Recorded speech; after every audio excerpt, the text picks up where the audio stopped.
కేసీఆర్ గారి విచారణ సందర్భంగా భారీ ఎత్తున బీఆర్ఎస్ శ్రేణులు తెలంగాణ భవన్ తరలి వచ్చి ఇప్పుడు మనతో మాట్లాడడానికి సేవాలాల్ సేన రాష్ట్ర అధ్యక్షుడు బీఆర్ఎస్పీ రాష్ట్ర నాయకుడు నినావతి రాజు నాయకుడు ఎట్లా చూస్తారన్న మీరు కేటీఆర్ని విచారించారు, హరీష్ రావుని విచారించారు, అందులో భాగంగానే కేసీఆర్ కూడా విచారిస్తారు. కానీ మీరు ఎందుకు ఇంత పెద్ద ఎత్తున రోడ్లపైకి వచ్చి నిరసనలు, రాజకీయ వేధింపులు అని చెప్తా ఉన్నారు?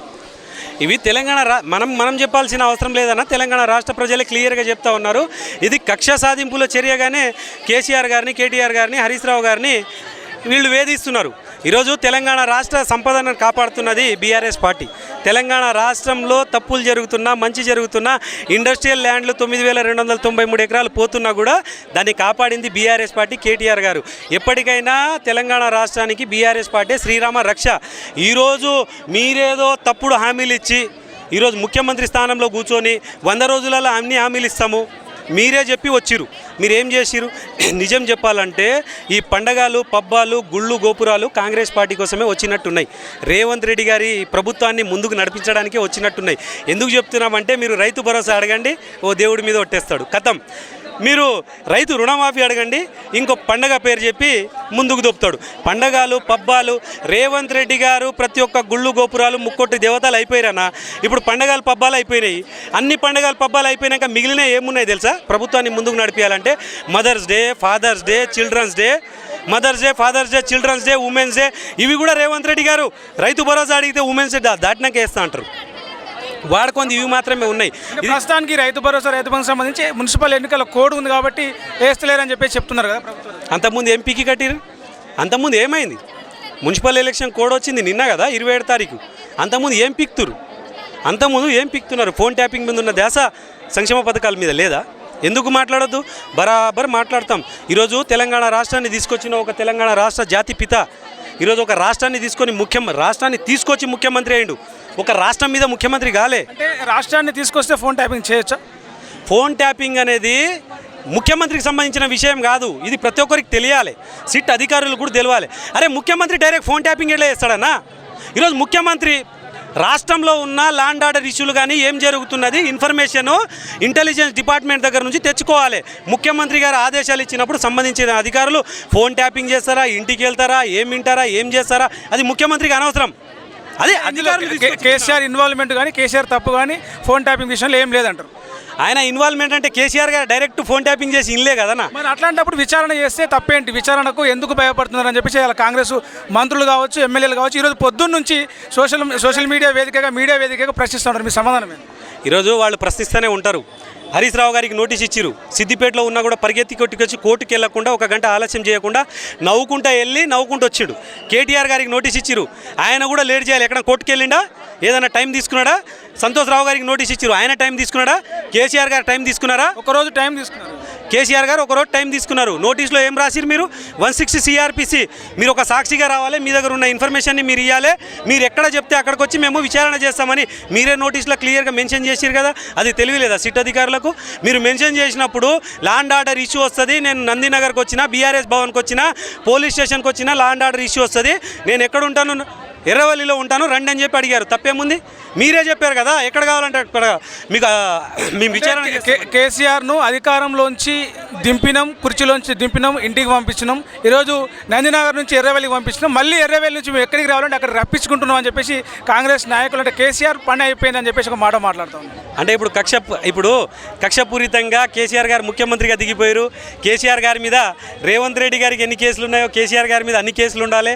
కేసీఆర్ గారిని రాష్ట్రం మొత్తం తిప్పాలి, ఎక్కడ పడితే అక్కడ పిలవాలి. అది మీ పైశాచిక ఆనందం. అది జరగని పని బిడ్డ. కాంగ్రెస్ పార్టీ ఈ రాష్ట్ర ముఖ్యమంత్రికి నేను సూటిగా చెప్తా ఉన్నా, అట్లాంటి ఆలోచనలు ఉంటే మైండ్లోకి వెళ్ళి తీసేరి. అది జరగని పని. ఒక్కసారి నందినగర్కి వచ్చి విచారణ ఎదుర్కొన్న తర్వాత ఫర్దర్గా మీరు ఏం యాక్షన్ తీసుకోవాలనుకున్నా తెలంగాణ రాష్ట్రంలో ఎట్లాంటి విధి విధానాలు జరుగుతాయి, ఎట్లాంటి వ్యతిరేకత వస్తుంది, ఎట్లాంటి కార్యాచరణ జరుగుతుంది, అది కాంగ్రెస్ పార్టీ వాళ్ళకి ఊహకే వదిలేస్తున్నా. ఈరోజు బీఆర్ఎస్ పార్టీ భవన్ గేట్ మూసి మరి మీరు పోలీస్ డిపార్ట్మెంట్ని తీసుకొచ్చి ఈరోజు పకడ్బందీగా నిర్వహించాలని అనుకుంటారు. ఇంతమంది జనాలు పోగైనప్పుడు పోలీసులు రావడం అనేది శాంతి భద్రతల విషయంలో సహజం. ఎందుకు రావద్దంటారా? ఇంతమంది జనాలు ఎందుకు పోగారన్నా? ఒక నాయకుడి మీద అభిమానం. ఒక నాయకుడికి కానీ ఒక పార్టీకి జరుగుతున్న అన్యాయం, మీరు చేస్తున్న కుట్ర, మీరు వేధిస్తున్న వేధింపులు తెలంగాణ రాష్ట్ర ప్రజలు చూస్తున్నారు. అది దానికి వ్యతిరేకంగా మేము ఖండించాలని బ్లాక్ జెండా పట్టుకొని వచ్చారు. తప్పేముంది? ఒకవేళ కేసీఆర్ చెప్పిన సమాధానాలు, ఈ విచారణలో కేసీఆర్ చెప్పిన సమాధానాలు సంతృప్తికరంగా లేవు, ఆయన అదుపులోకి తీసుకొని కస్టడీలోకి తీసుకొని విచారిస్తామని చెప్పేసి కేసీఆర్ని అరెస్ట్ చేసే ప్రయత్నం చేస్తారు, అప్పుడు మీ స్పందన ఎట్లా ఉంటుంది? ఇప్పుడు కేసీఆర్ గారిని అరెస్ట్ చేయాలనుకోండి, మీరు ఫస్ట్ కేసీఆర్ గారు ఏం మాట్లాడారు వీడియో రికార్డింగ్ బయట పెట్టండి. సిట్ అధికారులు ఇప్పటిదాకా, స్పెషల్ ఇన్వెస్టిగేషన్ టీం అధికారులు ఇప్పటిదాకా ఇంతమందిని విచారించిన ఒక్క ప్రెస్ మీట్ పెట్టి కూడా వచ్చిన వాళ్ళు ఈ మాటలు చెప్పిరు, ఈ ఆధారాలు మాకు వచ్చినాయని ఎక్కడ ప్రెస్ మీట్ పెట్టి చెప్పలే. లీకులు ఇస్తున్నారు కాంగ్రెస్ పార్టీ మీడియాలలో. హరీష్ రావు గారు ఈ విధంగా చెప్పిరు, కేటీఆర్ గారు ఈ విధంగా లీకులే చెప్తా ఉన్నారు. మీకు దమ్ముంటే కాంగ్రెస్ ప్రభుత్వానికి కానీ ఇప్పుడు ఏదైతే విచారణ చేస్తున్నారు అధికారులు, మీకు దమ్ముంటే కేసీఆర్ గారిని విచారణ చేసిన తర్వాత ప్రెస్ మీట్ పెట్టి మీరు మాట్లాడండి. అంటే మున్సిపల్ ఎన్నికల సమయం ఇది, మున్సిపల్ ఎన్నికల్లో జిల్లాలో మున్సిపల్ ఎన్నికలు అయితే ఉన్నాయి. ఈ టైంలో బీఆర్ఎస్ క్యాడర్ను కంప్లీట్గా ఈ కేసుల వైపు, విచారణ వైపు డైవర్ట్ చేసి ఎన్నికల మీద కాన్సన్ట్రేషన్ చేయాలని చెప్పేసి కాంగ్రెస్ పార్టీ ఎత్తుగడ సీఎం రేవంత్ రెడ్డి ప్లాన్గా అనుకోవచ్చు. ఇది మరి సీఎం రేవంత్ రెడ్డి గారి ప్లానే. రేపు నిజం చెప్తున్నా ఒకటి గుర్తుపెట్టుకోండి, ఇప్పుడు కేసీఆర్ గారిని, హరీష్ రావు గారిని, కేటీఆర్ గారిని, సంతోష్ రావు గారిని ఇప్పుడు విచారణ చేస్తున్నారు కదా. ముఖ్యమంత్రి గారు వచ్చి ఏమంటారు తెలుసా? ఏమో నేను పర్యటనలో ఉన్నా, ఏం జరిగిందో నాకు తెలియదు, ఆ ఇన్ఫర్మేషన్ నాకు తెలియదు అంటాడు. 100% ఈ మాట చెప్పకుండా చెప్పండి, నేను పర్యటనలో ఉన్నా, కేసీఆర్ గారిని విచారణకు పిలిపించింది నాకు తెలియదు, హరీష్ రావు గారిని, కేటీఆర్ గారిని పిలిపించి కూడా నాకు తెలియదు, ఏం జరిగిందో నేను ఒకసారి సమీక్షిస్తా అంటారు. కానీ ఆయన చెప్పించినా అని అన్నాడు. ఎందుకంటే అందుకోసమే రేవంత్ రెడ్డి గారు ఇండియాకు వస్తలేరన్నా, ఇండియాకు వస్తలేరు. అంత పెద్ద జాతర జరిగిన మేడారంలో మీరు లేరు, దేవాదాయ శాఖ మంత్రి లేరు, సీతక్క గారు లేరు, అస్తవ్యస్తంగా పడి ఉన్నాయి, పోయిన వాళ్ళందరూ తిడతా ఉన్నారు. మీరు ఏం నిర్వహించారు, ఏం చేస్తారు? మోతపరులు చూపించుకోవద్దు, ప్రజలు చెప్పాలి నువ్వు మోతపరివి. ఆడ ట్రాఫిక్ వ్యవస్థ కానీ, భక్తుల మెయింటెనెన్స్ కానీ, రద్దీ నియంత్రణ కానీ సరిగ్గా లేదు. 40 కిలోమీటర్ల పొడుగు ట్రాఫిక్ జామ్ అయిందని చెప్పేసి మనకి వీడియోలు చూస్తా ఉన్నాం. అవును, ఇప్పుడు ఎవరి వైఫల్యం అది? పోలీస్ డిపార్ట్మెంట్ వచ్చి కేసీఆర్ ఇంటి చుట్టుముట్టు, బీఆర్ఎస్ భవన్ చుట్టూ ఉంటే ఆడ మేడారం జాతర కాడ ఎవరు ఉంటారు అన్న డిపార్ట్మెంటు. ఆయన కక్షపూరితంగా డిపార్ట్మెంట్ మొత్తాన్ని తీసుకొచ్చి బందీయాలని ప్రయత్నం చేస్తూ ఉన్నావు. ఆడ జాతర జరుగుతున్నది, అంత పెద్ద జాతర. మొత్తంగా చూసుకుంటే బీఆర్ఎస్ పార్టీ మీద కావచ్చు, బీఆర్ఎస్ పార్టీ నాయకుల మీద కూడా కావచ్చు, ఇటు కాంగ్రెస్ ప్రభుత్వం, పోలీసులు, వీళ్ళ ఆధిపత్యం అంటే వీళ్ళ పై చేయ కనిపిస్తూ ఉంది. ఎవరిది? పోలీసులది కావచ్చు, ప్రభుత్వం, ముఖ్యమంత్రి రేవంత్ రెడ్డిది కావచ్చు, కాంగ్రెస్ నాయకులది కావచ్చు. ఇప్పుడు ఎట్లుంటుందంటే ప్రభుత్వం వాళ్ళది, ఒకటి పిచ్చోని చేతికి రాయి ఇస్తే ఎవరికి కొడతాడో తెలియదు. ప్రభుత్వం ప్రభుత్వం వాళ్ళది కాబట్టి ఏమైనా చేయగలుగుతారు. ఒక నిర్దోషిని దోషిగా చిత్రీకరించగలుగుతారు. వాడు ఆటలు ప్రతి ఒక్కటి సాగుతాయన్నా. ఎందుకంటే హోంశాఖ మంత్రి, విద్యాశాఖ మంత్రి, మున్సిపల్ శాఖ మంత్రి, ముఖ్యమంత్రి, ఈ మెయిన్ 4 శాఖలు రేవంత్ రెడ్డి గారి దగ్గర ఉన్నాయి. రేవంత్ రెడ్డి గారి ఆదేశాలు లేకుండానే విచారణలు జరుగుతాయన్నా? ఒక్క నిమిషం, ముఖ్యమంత్రిగా ఉన్నప్పుడు కేసీఆర్ ఆదేశాలు లేకుండానే ఫోన్ ట్యాపింగ్ జరిగిందంటారా? ఇస్తాడు, బరాబర్ ఆదేశాలు ఇస్తాడు. పై విచారణ చేస్తున్నారు. అరే నువ్వు డిపార్ట్మెంట్లో ఐజీ, డిఐజీ పైన అధికారులు ఎవరు ఫోన్ ట్యాపింగ్ చేసి ముఖ్యమంత్రికి సంభాషణ తీసుకొచ్చి ఇచ్చిరో ఆ అధికారులని ఇప్పుడు నీ చుట్టుముట్టు పెట్టుకున్న వాళ్ళని విచారించు. ఫస్ట్ ఎందుకు ఫోన్ ట్యాపింగ్ చేసిరు? పోలీస్ డిపార్ట్మెంట్ నీ చుట్టుముట్టున్న అధికారులను నువ్వు అడుగు. నేను చెప్తా, నువ్వు 10,000 తీసుకురామని. నువ్వు దొంగతనం చేస్తావా, లంగతనం చేస్తావా నాకేం తెలుసు? 10,000 తెచ్చిచ్చినావు, నాతో పేపర్ రాపించుకున్నావు. నాకు 10,000 అవసరం ఉన్నాయి, నువ్వు తెచ్చిచ్చినావు. కేసీఆర్ గారికి రాష్ట్రం యొక్క లాండ్ ఆర్డర్ ఇష్యూ కోసము సమాచారం కావాలి. ఇంటెలిజెన్స్ డిపార్ట్మెంట్కి ఆదేశాలు ఇస్తాడు. ఒక ముఖ్యమంత్రికి ఆదేశాలు ఇవ్వద్దా? మరి అవతల డిపార్ట్మెంట్ ఆఫీసర్లు, అధికారులు నువ్వు ఫోన్ ట్యాపింగ్ చేసినావా, ఏం చేసినావు ఎవరికి తెలుసు? నువ్వు అధికారులను కూర్చోబెట్టి ఒక ప్రభాకర్ రావుని కాకుండా ఎవరిని తీసుకొచ్చి విచారణ చేసినావు? ఇప్పటిదాకా అధికారులను విచారణ చేయి. దీంట్లో ముఖ్యమంత్రి ప్రలోభం ఉందా? ముఖ్యమంత్రి గారు వాంటెడ్లీగా ఈ ఫోన్ ట్యాపింగ్ చేపించిండా? అది తెలుస్తుంది. నువ్వు ఫోన్ ట్యాపింగ్ చేసిన అధికారులను వదిలిపెట్టి లాండ్ ఆర్డర్. టీఆర్ఎస్ నాయకులు ఒక్కొక్కసారి ఒక్కొక్క మాట మారుస్తున్నారు. అవును, ముఖ్యమంత్రి హోదాలో శాంతి భద్రతలకు సంబంధించి రాష్ట్ర పాలన బాధ్యతగా ఫోన్ ట్యాపింగ్ చేయించిందని చెప్పేసి ఒకసారి అంటున్నారు. అసలు ముఖ్యమంత్రిగా అసలు ఫోన్ ట్యాపింగ్ ఆయనకు సంబంధం ఉండదు, అధికారులు చేస్తారని ఒకసారి అంటారు. అంటే ఎట్లా అర్థం చేసుకోవచ్చు దీన్ని? ఎట్లా అర్థం చేసుకో? స్వయంగా కేసీఆర్ గారు చెప్పిండనా ఒక టీవీ9 ఇంటర్వ్యూలో చూడండి. కేసీఆర్ గారు ఏమన్నారు? ఈ ఫోన్ ట్యాపింగ్ అనేది ఒక పనికి మాలిన కేసు, ఇది లొట్టపీస్ కేసు. ఒక ముఖ్యమంత్రిగా నేను రాష్ట్ర సంరక్షణ కోసము, రాష్ట్రంలో లా అండ్ ఆర్డర్ కోసము నేను ఇన్ఫర్మేషన్ తీసుకురమ్మని ఇంటెలిజెన్స్ డిపార్ట్మెంట్కి నేను చెప్తా. ఇది కేసీఆర్ గారి మాటలో చెప్పిన మాటలు నేను చెప్పట్లే. నేను చెప్తాను, అవతల అధికారులు ఏం చేసి తీసుకొచ్చారు నాకు అనవసరం. ఇన్ఫర్మేషన్ కంపల్సరీ ఇంటెలిజెన్స్ డిపార్ట్మెంట్ దగ్గర తెప్పించుకుంటామన్నారు. తప్పేమున్నది?